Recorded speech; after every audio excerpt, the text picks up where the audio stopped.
পরনিন্দা করেছেন, এখন হজ করতে গিয়ে কাবা ঘরের গিলাপ ধরে যদি সারা জীবন চোখের পানি ঝরান, এই পাপ ক্ষমা হবে না। এটা এমন কঠিন ভয়াবহ পাপ, এই পাপ আর ক্ষমা হবে না। যার গীবত করেছেন তার হাত ধরে ক্ষমা নিতে হবে, বড় কঠিন পাপ। খবরদার আর যেন এই জবান দিয়ে কারো গীবত কোনোদিন না হয়। আল্লাহ নবী বলেছেন, লা ইয়াদখুলুন আল জান্নাতা কাত্তাতুন। দুজন ব্যক্তি গল্প করছে, আরে আব্দুর রহিমের কথা জানিস, এর বেটা তো একটা লুচ্চা, ওর চরিত্র ঠিক নাই, এইভাবে গল্প করছেন মানে আল্লাহ নবী বলছেন, লা ইয়াদখুলুন আল জান্নাতা কাত্তাতুন, তোর আর জান্নাতে হবে না। আপনি এই গল্পগুলো আব্দুর রহিমের করেছেন, তো আল্লাহ নবী বলছেন, লা ইয়াদখুলুন আল জান্নাতা কাত্তাতুন, তোর আর জান্নাত হবে না, কোনো কাম নাই, জান্নাত শেষ। বলছিলাম গীবত যেন আর না হয়। এবার আসুন মুসলিম হয়েও আরেকটা জাহান্নামে খুঁজে বের করার চেষ্টা করি।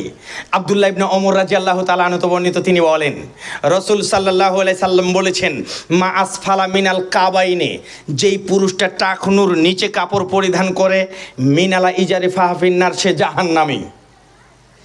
তো 5 ওয়াক্ত নামাজ পড়ে পেনটা টাকনুর নিচে আছে না নাই? আমি মাঝে মধ্যে দেখেছি হুজুরের জুব্বাটা টাকনুর নিচে, হুজুরের টাও, আল্লাহর কসম করে বলছি, আমি মিথ্যা কথা বলছি না, দেখে বলছি। মহিপাল জালসায় গেছিলাম না ওস্তাদজি, মহিপাল জালসায় গেছিলাম, তো আমার সঙ্গে যিনি সফর সঙ্গী ছিলেন চাচাকে বলছে, চাচা এই যে হাফেজ, এই যে হাফেজ, টাকনুর নিচে জুব্বা, কি ফজিলত আছে যে এত লম্বা করলো, কি ফজিলত। তো আল্লাহ নবী বলছেন, মা আসফালা মিনাল কাবাইনে, যেই পুরুষটা টাকনুর নিচে কাপড় পরিধান করে, মিনালা ইজারে ফাহফিন্নার, ও জাহান্নামী, ওকে জান্নাতি বলার কিয়ামত পর্যন্ত সুযোগ হবে না। ওকে জাহান্নামী বলার পরে আল্লাহ নবী পৃথিবী ছেড়ে চলে গেছেন। ওকে যদি জান্নাতি বলতে চান তাহলে আল্লাহ নবীকে আবার পৃথিবীতে আসতে হবে। যেহেতু তিনি আর আসবে না, সেহেতু তাকে জান্নাতি বলার সুযোগও হবে না। তার প্যান্টটা কেটেই তাকে জান্নাতের খাতায় নাম লেখাতে হবে, নচেত নয়। আল্লাহ নবী ওকে জাহান্নামী বলে চলে গেছেন। ও ভাই, 5 ওয়াক্ত সালাত আদায় করেন, আপনি মুসলিম ঠিক আছে, তবে প্যান্টটা কাল সকাল হতে হতে কাটা হয় যেন, আল্লাহ। এটা বড় ভয়াবহ পাপ, ও জাহান্নামী। আসুন, এ মুসলিম হওয়ার পরও প্যান্টটা টাকনুর নিচে থাকলে ও জাহান্নামী। আসুন আরেকটা জাহান্নামী বের করি। আল্লাহর নবী বলছেন,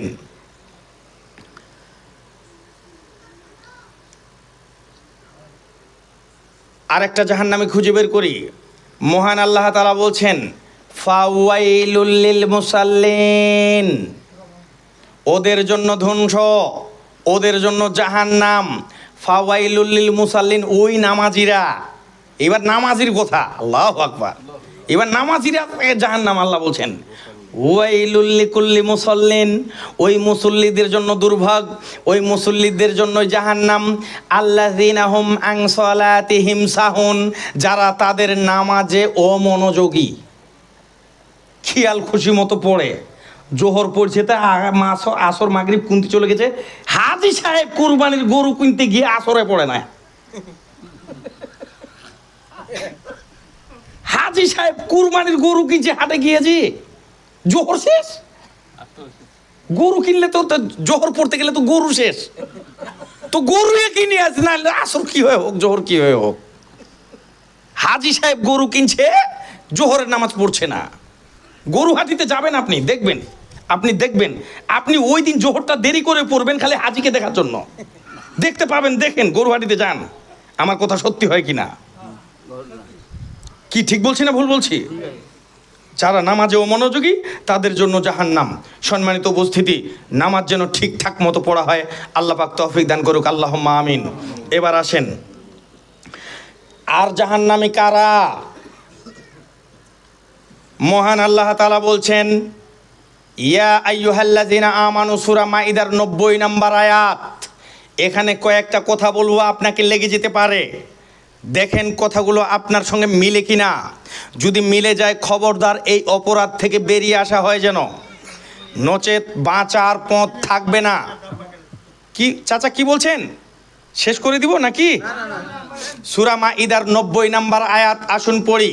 মহান আল্লাহ তাআলা বলছেন, ইয়া আইয়ুহাল্লাযীনা আমানু, হে ঈমানদারগণ, তোমরা যারা ঈমান এনেছো আমার উপরে, ইন্নামাল খামর, মদ তোমরা খাবা না, ওয়াল মাইসির, জুয়া খেলবা না, ওয়াল আনসাব, দেব দেবীর আস্তানায় মূর্তির আস্তানায় যাবা না, ওয়াল আজলাম, লটারি ক্রয় করবা না, ভাগ্য নির্ণয়ের তীর এগুলা গ্রহণ করবা না, লটারি ক্রয় করবো না।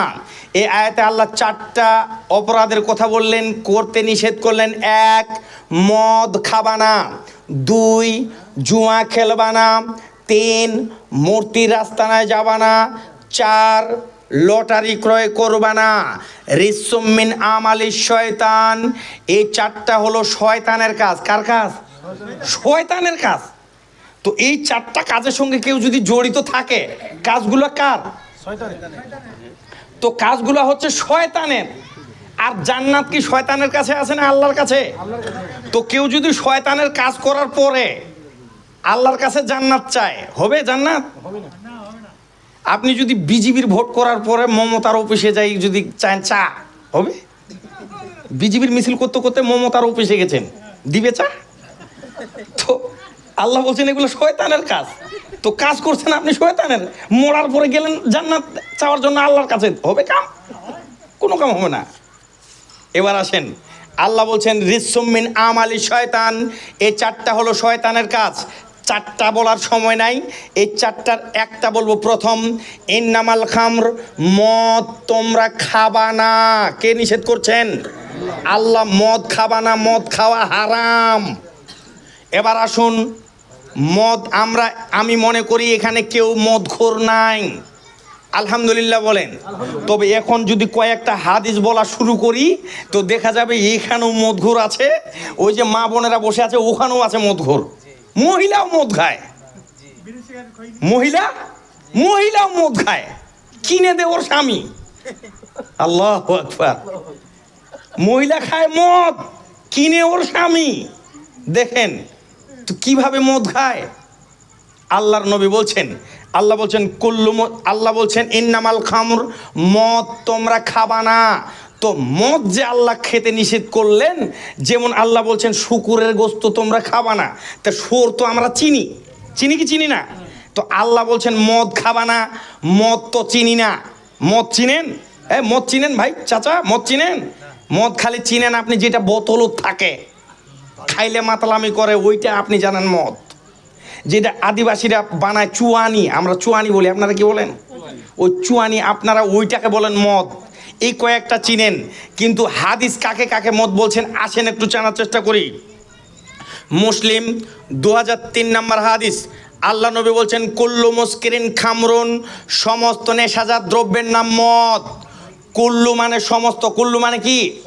কোরআনের আয়াত শুনেন নাই? আল্লাহ বলছেন কুল্লু নাফসিন যায়িকাতুল মাউত। কুল্লু মানে সমস্ত, নাফসিং মানে আত্মা, যার ভিতরে আত্মা রয়েছে, যায়িকাতুল মউত, তাকেই মৃত্যুর স্বাদ গ্রহণ করতে হবে। এই কুল্লু শব্দটা হাদিসেও ব্যবহার করা হয়েছে। আল্লাহ নবী বলছেন কুল্লু মুস্কিরিন খামরুন, সমস্ত নেশাজাত দ্রব্যের নাম মদ। ওয়া কুল্লু মুস্কিরিন হারামুন, আর সমস্ত নেশাজাত দ্রব্যই হারাম। আল্লাহর নবী বলছেন হারাম, আর বেটা গুটকাখোর খতিব সাহেব বলছে মাকরু। এই বেটা গুটকাখোর খতিব বলছে কি? মাকরু। বেটা তুমি যদি বিড়ি খাওয়াকে মাকরু বলো, বিড়ি খাওয়াকে যদি যে খতিব বলে মাকরু, ওর সামনে কোরআন মাজিদ নিয়ে যাবেন, নিয়ে গিয়ে পড়তে বলবেন সূরা বনি ইসরাইল 31 নাম্বার থেকে 38 নাম্বার আয়াত পর্যন্ত। কথা কি শুনতেছেন আপনারা? না আকাশের কারণে অমনোযোগী হয়ে গেলেন? যতদূর পর্যন্ত আল্লাহ কবুল করবে ততদূর পর্যন্ত আলোচনা চলবে ইনশাআল্লাহ। এবার আসেন, যেই বেটা মসজিদের খতিব সাহেব গুটকাখোর বলবে মাকরু, ওর কাছে কোরআন মাজিদ নিয়ে যাবেন। কোরআন মাজিদ নিয়ে গিয়ে বলবেন সূরা বনি ইসরাইল 31 নাম্বার থেকে 38 নাম্বার আয়াত পড় বেটা হুজুর পড়। তখন হুজুর পড়বে প্রথম আয়াত, 31 নাম্বার আয়াত। আল্লাহ বলছেন তোমরা অভাব অনটনের ভয়ে সন্তান হত্যা করো না। দ্বিতীয় নাম্বার আয়াত পর 32 নাম্বার, তখন হুজুর বলবে ওয়ালা তাকরাবুজ জেনা, জেনার কাছেও যেও না। হুজুরকে বলবেন 3 নাম্বারটা পর, হুজুর তখন বলবে ইয়েতিমের মালের কাছেও যেও না। এভাবে 7টা অপরাধ করার পরে হুজুরকে বলবেন 38 নাম্বার আয়াতটা পর। 38 নাম্বার আয়াত পড়ে হুজুর আপনাকে শোনাবে এগুলা সবই মাকরু। এগুলা কি? আল্লাহ বলছেন এই অপরাধগুলো সব মাকরু। তা হুজুর বলছে বিড়ি গুটকা এগুলা খেলে খাওয়া যায়, এগুলো মাকরু, তবে না খাওয়াই উত্তম। বেটা কোরআন পড়ো, আল্লাহ জেনাকে বলেছে মাকরু, তা তোমার হিসাবে জেনা করলে করা যায়, না করাটা উত্তম, এই আধা পাগলার হিসাবে। বলছিলাম আসেন, যারা বলছে মাকরু ওকে বনি ইসরায়েলে 31 থেকে 38 নাম্বার আয়াতটা পড়তে বলবেন। ও মাকরু পেয়ে যাবে জেনাকে, মাকরু পেয়ে যাবে এতিমের মাল সম্পদ খাওয়াকে, মাকরু পেয়ে যাবে সন্তান হত্যা করাকে। সম্মানিত উপস্থিতি, শেষেই করে দিচ্ছি, অধৈর্য হবেন না। এবার আসেন, যারা বিড়ি খায়, জর্দা খায়, গুটকা খায়, এদের জন্য আরেকটা হাদিস, এরা কিন্তু জাহান্নামী। আল্লাহ নবী বলছেন সালাসাতুন লা ইয়াদখুলুনাল জান্নাতা আবাদা, 3 শ্রেণীর ব্যক্তি কোনোদিন জান্নাতে যাবে না। 1 আদ-দায়ুস, যে তার পরিবারে বেহায়াপনার সুযোগ দিয়েছে সে জান্নাতে যাবে না। 2 রজুলাতুম মিনান নিসায়ে, পুরুষের বেশধারী নারী জান্নাতে যাবে না। পুরুষের জুতা প্যান্ট স্যান্ডেল গায়ে দিয়ে, শার্ট গায়ে দিয়ে রাস্তাঘাটে ঘুরে এরা জান্নাতে যাবে না। আল্লাহর নবী বলেছেন কোনোদিন জান্নাতে যাবে না। কিছু কিছু মহিলাকে দেখা যায়, এই জায়গাটা ঢেকে রেখেছে, আমার দিকে তাকান, এই জায়গাটা ঢাকা আর এখান থেকে নিচে ঢাকা, মাঝখানেরটা সামনে পিছনে গোটাটাই ফাঁকা। ঢাকা না ফাঁকা? মানে এই জায়গাটা যখন ও খুলে ওর স্বামীর সামনে, জনগণের সামনে কিন্তু খুলে না, মানে ও জানে যে এইটা তো মোর স্বামীর সম্পত্তি। নিচেরটা যখন খুলে রাতের অন্ধকারে ওর স্বামীর সামনে খুলে, জনগণের সামনে খুলে না, ও মনে করে এইটা আর এইটা আমার স্বামীর সম্পত্তি, এই জন্য তার স্বামীর সামনে খুলে, আর মাঝখানে সামনে পিছনে সারা দিন খুলে রেখেছে, ও মনে করে এইটা জনগণের সম্পত্তি, এই জন্য খুলে রেখেছে। কিছু কিছু মহিলাকে দেখা যায় পিটখান করে রেখেছে ফুটবল খেলার মাঠ, এই দিক থেকে একটা ফিতা, ওই দিক থেকে একটা ফিতা, মাঝখানে লাগিয়েছে একটা গিট্টু, এটা হলো সেন্টার, মানে পাপের খেলাটা এখান থেকে শুরু কর তুই, এরকম সিগন্যাল দিচ্ছে। সম্মানিত উপস্থিতি, আসুন, বলছিলাম যে এই লোকটা সুদখোর, এদিকে তাকান, না শেষ করে দিব? এদিকে তাকান, এদিকে তাকান, যে লোকটা সুদ খায়, সুদ বড় ভয়াবহ পাপ। আল্লাহর নবী বলেছেন ওয়ার রিবা ওয়াস সাবঈনা জুজান, সুদের পাপের ভাগ রয়েছে 70টি। তার সবচেয়ে ছোট পাপ হলো আইসারুহা আই আনকাহা রাজুল উম্মা।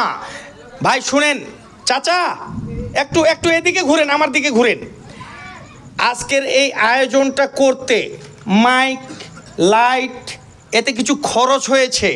আমি অনুরোধ করছি যিনারা এখান থেকে চলে যাচ্ছেন, টেবিলে না দিয়ে কিছু যাবেন না, কিছু না দিয়ে যাবেন না।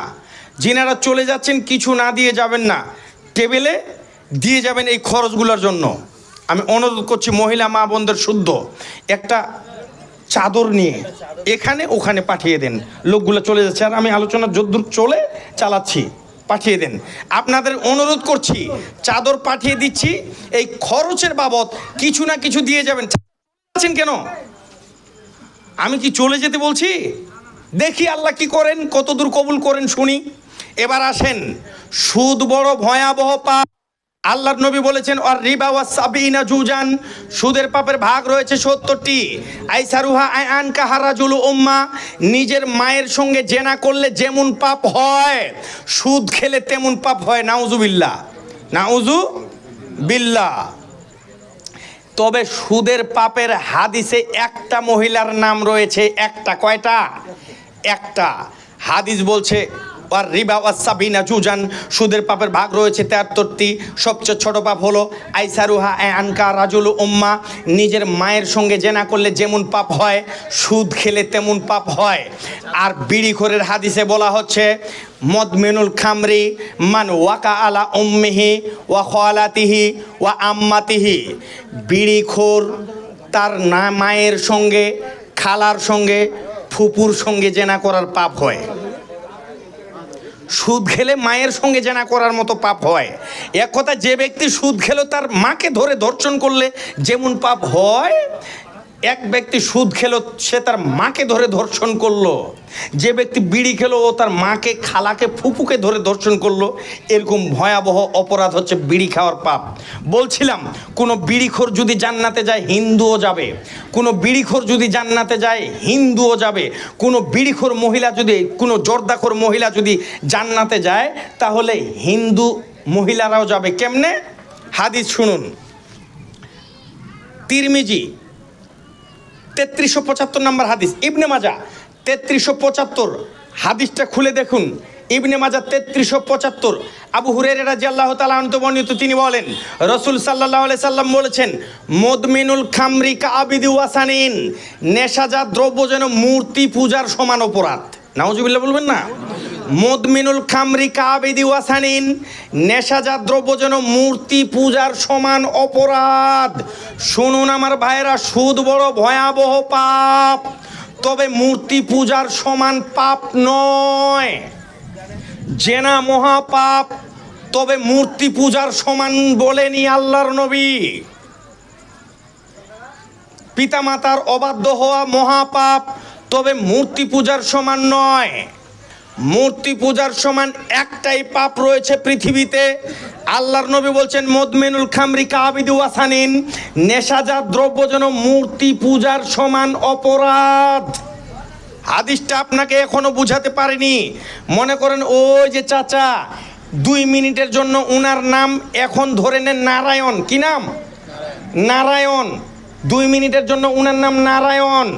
আজকে সন্ধ্যায় কালী সরস্বতী ভগবতীর সামনে নম নম করে এখানে এসে বসেছে। আর এই যে চাচা আব্দুর রহিম সিগারেট টেনে গুটকা খেয়ে জোদ্দা খেয়ে এসে বসেছে। আল্লাহর নবী বলছেন মুদমিনুল খামরি কাআবিদি ওয়াসানিন, নারায়ণ নম নম করে যেমন পাপ করেছে আব্দুর রহিম জর্দা গুটকা খেয়ে সমান পাপ করেছে। জান্নাত হবে না চাচা। আলোচনা চলছিল মুসলিম হয়েও জাহান্নামী কারা, তার ভিতরে এক ধরনের পাওয়া গেল বিড়ি সিগারেট খায় যারা জাহান্নামী তারা, যারা বিড়ি সিগারেট জর্দা গুটকা খায়, যারা বিড়ি। আর এই হাদিসটা বলে শেষ করে দিচ্ছি, যারা বিড়ি সিগারেট জর্দা গুটকা খায়, এদিক মনোযোগী হন, যারা বিড়ি সিগারেট জর্দা গুটকা খায় তাদের জন্য আরেকটা হাদিস শুনুন আমার ভাইয়েরা। আবু হুরায়রা রাদিয়াল্লাহু তাআলা আনহু সহ 8 জন সাহাবী যৌথভাবে হাদিসটা বর্ণনা করছেন। সাহাবী বলছেন আল্লাহর নবী বলেছেন মান কানা ইউমিনুনা বিল্লাহি ওয়া বিল ইয়াউমিল আখিরি, যেই ব্যক্তি আল্লাহ এবং আখিরাতে বিশ্বাসী। মান কানা ইউমিনুনা বিল্লাহ, যে ব্যক্তি বিশ্বাস করে আল্লাহ, ওয়া বিল ইয়াউমিল আখিরি, আর যে ব্যক্তি বিশ্বাস করে আখিরাত, লা ইশরিবুল খামরি, সে যেন নেশাজাত দ্রব্য না খায়। যদি খায় বোঝা গেল সে আল্লাহ বিশ্বাস করে না, আখিরাতও বিশ্বাস করে না। আল্লাহ নবী বলেছেন আল্লাহ আখিরাত বিশ্বাস করলে সে যেন না খায়। এখন মসজিদের খতিব সাহেব যদি গুটকা খায়, ওই বেটা নাস্তিক। শুধু তাসলিমা নাসরিনে নাস্তিক নন, মসজিদের খতিব যদি গুটকা খায় ওই বেটা নাস্তিক। ও আল্লাহ বিশ্বাস করে না, আখিরাতও বিশ্বাস করে না। হাজী সাহেব হজ করে আসার পরে খায় জর্দা, এই বেটা নাস্তিক। হাজী সাহেব হজ করে আসার পরে খায় গুটকা, এই বেটা নাস্তিক। আল্লাহর নবী বলছেন মান কানা ইউমিনুনা বিল্লাহি ওয়া বিল ইয়াউমিল আখিরি, যে ব্যক্তি আল্লাহ এবং আখিরাতে বিশ্বাসী, লা ইশরিবুল খামরি, সে যেন নেশাজাত দ্রব্য না খায়। যদি খায় বোঝা গেল সে আল্লাহ আখিরাত বিশ্বাস করে না। এই হাদিসের পরের অংশ অত্যন্ত কঠিন। হাদিস বলছে মান কানা ইউমিনুনা বিল্লাহি ওয়া বিল ইয়াউমিল আখিরি, যে ব্যক্তি আল্লাহ এবং আখিরাতে বিশ্বাসী, ফালা ইয়াজলিস আলামা ইদাতিন, ওই ব্যক্তিটা যেন না বসে মিশরিবু আলাইহিল খামর, যেখানে নেশাজাত দ্রব্য পান করা হয় ওই জায়গায় যেন আল্লাহ আখিরাত বিশ্বাসী না বসে। বসতেই নিষেধ করেছেন। কি করতে নিষেধ করেছেন? বসতেই নিষেধ করেছেন। বসতে নিষেধ করলেন কেন ভাই? কথা বলিয়েন না, আস্তে আস্তে। আল্লাহর নবী বসতে কেন নিষেধ করলেন? বসতে নিষেধ করলেন কেন? বসতে কেন নিষেধ করলেন? খাবো না ঠিক আছে, কিন্তু আল্লাহ নবী বলছেন যেই জায়গায় নেশাজাত দ্রব্য পান করা হয় ওই জায়গায় যেন আল্লাহ আখিরাত বিশ্বাসী লোক না বসে। আল্লাহ নবী বসতে কেন নিষেধ করলেন গো? এই তাফসীর কারক গবেষণাগণ এবার গবেষণা করে বের করলেন, ওহো, আল্লাহর নবী তো এজন্য বসতে নিষেধ করেছেন। কেন? যে যখন একজন ব্যক্তি মায়ের পেট থেকে দুনিয়াতে আসে বিড়ি খেতে খেতে আসে না, যখন একজন ব্যক্তি মায়ের পেট থেকে আসে সিগারেট খেতে খেতে আসে না, যখন একজন ব্যক্তি মায়ের পেট থেকে আসে মদ খেতে খেতে আসে না, ও একজন সিগারেট খোরের পাশে বসেই সিগারেট খোর হয়, ঠিক কি না? এই জন্য আল্লাহ নবী বলছেন তোমরা ওর পাশে বসো না। যেখানে সিগারেট নেশাজাত দ্রব্য পান করা হয় ওই জায়গায় যেন আল্লাহ আখিরাত বিশ্বাসী না বসে। যদি বসে, এই এক যুবক গেছে চাচার পাশে বসেছে, চাচা টানছে সিগারেট, বলছে খা, বলছে না খাবো না, চায়ের আলিফ টান দিয়েছে, তোর বলছে আরে খা, একটু মুখে লাগিয়ে দিয়েছে, একটা টান মেরেছে, খুক খুক খুক করে খাসতে খাসতে পালিয়ে গেছে। পরের দিন এসেছে, খাবি? বলছেন না, আগের দিন ছিল চায়ের আলিফ, এক আলিফে চলে এসেছে, খাবো না। আরে খা, দিয়েছে দুটা টান, ওই দিন আর একটু ভালো লেগেছে, পরের দিন আবার এসেছে, এবার চাচাও আর দেয় না, এও চাইতে পারে না, এতিমের মতো তাকিয়ে আছে চাচার দিকে, চাচা তো আর দেয় না। তখন ওই দোকানে গিয়ে সিগারেট কিনে পিছনের দিকে নিয়ে কারো গলিতে অলিতে খায়, এইভাবেই সে খাওয়া শিখে। এজন্য আল্লাহ নবী বলছেন মান কানা ইউমিনুনা বিল্লাহি ওয়া বিল ইয়াউমিল আখিরি, যে ব্যক্তি আল্লাহ এবং আখিরাতে বিশ্বাসী, ফালা ইয়াজলিস আলা মাইদাতিন, ওই ব্যক্তিটা যেন সিগারেট খোরের পাশে না বসে। বসলে ওকে শিখাবে। বলছিলাম সম্মানিত উপস্থিতি, আসুন জাহান্নামীদের পরিচয় বলছিলাম, সময় আমার সাথ দিচ্ছে না, আকাশ কি করে আল্লাহ পাক ভালো জানে। বলছিলাম মুসলিম হয়েও জাহান্নামী এরা। মহিলা মা বোনদের অনুরোধ করছি, আর যেন শরীরটা খোলা কোথাও না থাকে, শরীরটা একেবারে ঢেকে রাখার চেষ্টা করুন। আপনি আপনার স্বামীর জন্য স্বামীর সাথে ভালো আচরণ করুন, ভালো আচরণ স্বামীর সঙ্গে করুন। যদি করতে না পারেন, স্বামী চেয়েছে পানি, থ্যাককস করে গ্লাসটা রেখে দিয়ে চলে গেছে, আছে না নাই? এরকম স্ত্রী আছে না নাই? স্বামী রাত্রে বাড়ি ফিরেছে, স্বামী এই ঘটনাটা শুনেন, স্বামী রাত্রে বাড়ি ফিরেছে, স্ত্রী ঘরের ভিতরে শুয়ে আছে। এবার স্ত্রী স্বামীর আশা এটা জানতে পেরে স্ত্রী বলছে কি, স্ত্রী বলছে পানির জগটা বারান্দাটাতে আছে। আমরা বারান্দা বলি, আপনারা কি বলেন? স্ত্রী লেপের ভিতর শুয়ে থেকেই স্বামীকে বলছে পানির জগটা বারান্দায় আছে, আর তরকারিটা সিকিয়াটার উপরও আছে, আর ভাত টেবিলের উপরে আছে। এবার স্বামী বলছে হাল যে জুড়ি, ওই হালুয়া পাটটা কোথায় আছে? স্বামী বলছে হালুয়া পাড়টা কোথায় আছে? এখন কিন্তু আর হালুয়া পাড় বলে না যে ওই জায়গায় আছে, এখন বলছে উঠতেছি। হালুয়া পাড় খুঁজতেছে, এখন তো পিটাবে মনে হয়। ও বলছে যে ভাতগুলা টেবিলের উপরে আছে, পানির জগটা বারান্দাতে আছে, তরকারিটা সিকিয়ার উপর আছে।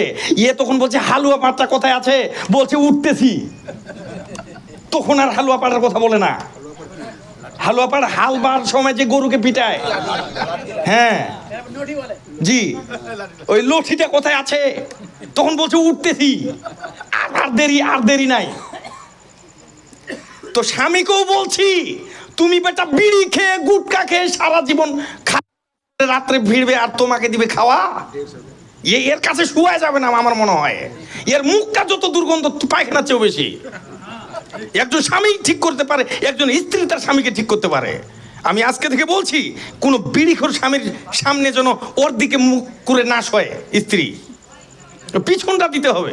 পিছনটা দেওয়া জায়েজ নাই আমার মনে হয়। এই বেটা তো নাস্তিক।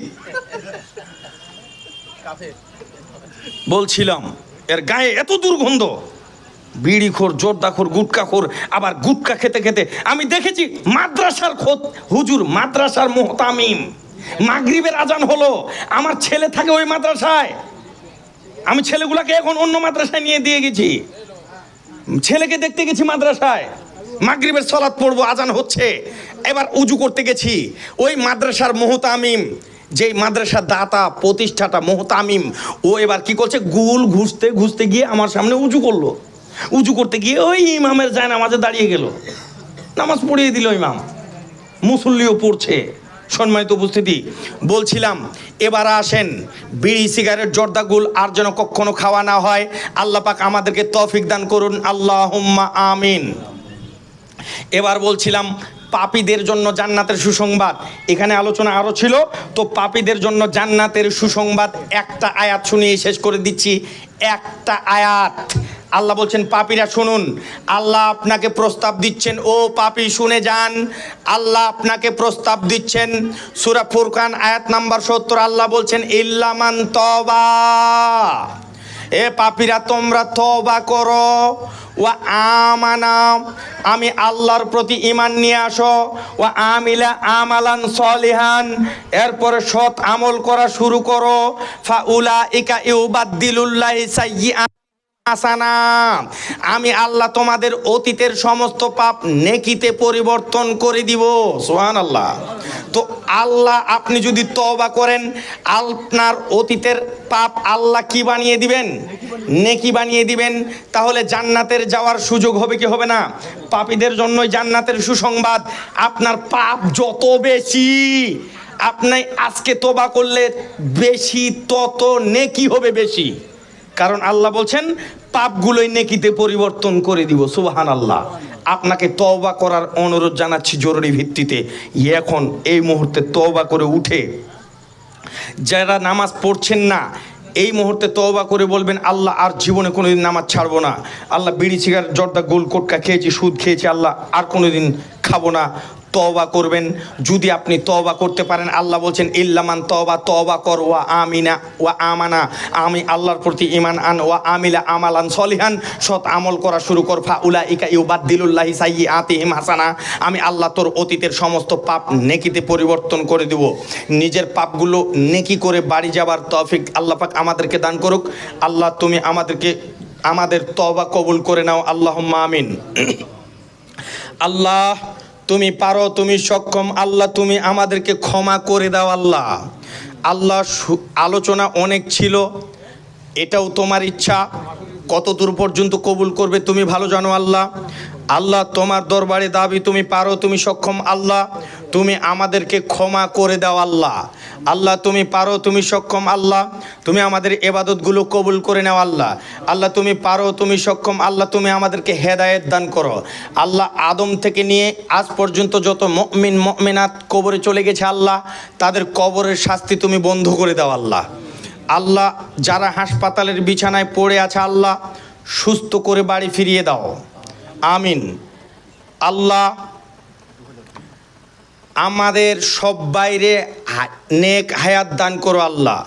আল্লাহ তোমার দরবারে শেষ কথা, আল্লাহ আমরা যারা আছি এখানে, যারা চলে গেছে, যারা বাড়িতে শুয়ে আছে, আল্লাহ সবাইকে নেক হায়াত দান করো, আল্লাহুম্মা আমিন। আল্লাহ তারপরে বলছি আমাদের রিজিকে তুমি বরকত দান করো। আল্লাহ তারপরে বলছি ঈমানের হালাতে, কম পক্ষে ঈমানের হালাতে মৃত্যুটা দান করো। আল্লাহ মৃত্যুর পর পরকালীন জীবনের জন্য চিরস্থায়ী সুখের ঠিকানা জান্নাতুল ফেরদৌস আমাদেরকে সবাইকে তুমি দান করো। আল্লাহুম্মা আমিন। এ বলেই সংক্ষিপ্ত কথা এখানে শেষ করছি। সব শেষে বলতে চাই, ভালো থেকো বন্ধু, যদি বেঁচে থাকি দেখা হবে আবার। চারিদিকে মৃত্যুর হাহাকার শুনি, কান্না হৃদয়ে সবার। মনটাকে ধুয়ে মুছে সাফ করে নাও, বেলা বুঝি হয়েছে যাবার, বেলা বুঝি হয়েছে যাবার। আজকের বক্তব্যের শেষ কথা, মনটাকে ধুয়ে মুছে সাফ করে পরকালমুখী হওয়ার অনুরোধ জানিয়ে আজকের সংক্ষিপ্ত কথা এখানে শেষ করছি। আসসালামু আলাইকুম। আগামী বুধবার ইনশাআল্লাহ এরকম একটা কোথায় ওটা? সোনারাই গ্রামে সোনারাই। আগামী বুধবার বাদ মাগরিব এরকম একটা প্রোগ্রামের আয়োজন করা হয়েছে সোনারাই গ্রামে। ওখানে আমি আলোচনাকারী। আপনারা আসার জন্য আপনাদেরকে সবাইকে আহ্বান করছি, অনুরোধ করছি আপনারা আসবেন। যেই আলোচনাগুলো বাদ পড়ে গেল আজকে বৃষ্টির কারণে, সেগুলোও তুলে ধরব। আর সেখানে যে আলোচনা করব, জীবনে কোনো দিন শুনেছেন কি না আমি জানি না, এরকম আলোচনা ওখানে করবো ইনশাআল্লাহ আজিজ। আল্লাহ আগামী বুধবার